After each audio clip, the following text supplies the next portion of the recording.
Excellencies, distinguished guests, ladies and gentlemen, it's my pleasure to address the opening of the Population and Development Dialogue on Human Capital for Prosperity in Eastern Europe and Central Asia. I would like to express my heartfelt gratitude to the Ministry of Foreign Affairs of the Czech Republic for hosting and co-organizing this gathering, and regret that I'm unable to be with you in person. I'm particularly pleased by the level of representation which testifies to the importance your government attached to the ICPD agenda.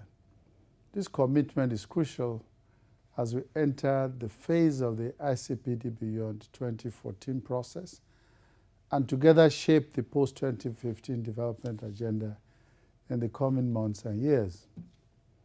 In the 20 years since the International Conference on Population and Development in Cairo, we have seen great gains in poverty reduction, girls' education, maternal and child mortality reduction, access to sexual reproductive health services, including family planning, protection of reproductive rights, and many other areas of the program of action.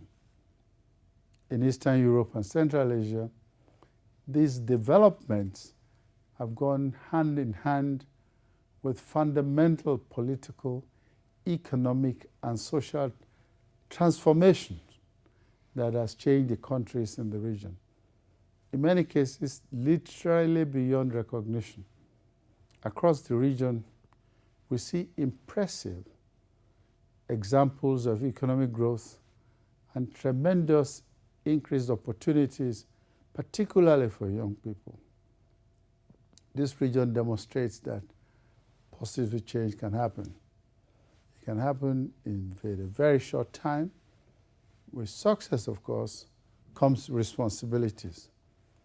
Middle-income countries have a particular responsibility for tackling inequalities and ensuring universal access to sexual and reproductive health services.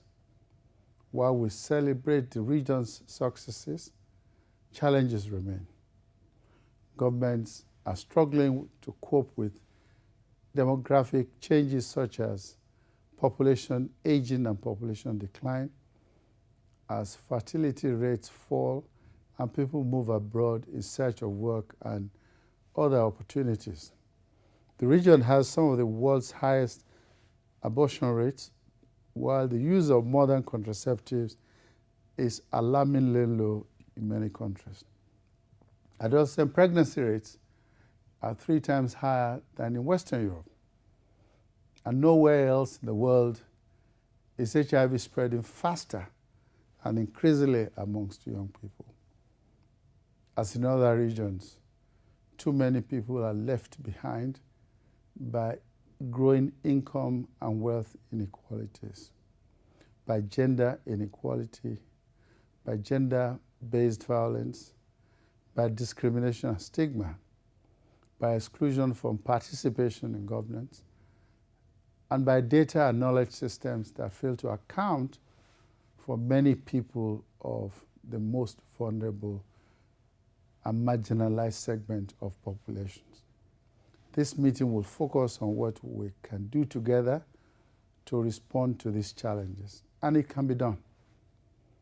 The meeting would also build on the outcome of last year's regional conference in Geneva, where participants reaffirmed the need to place people, their human rights and dignity at the center of development.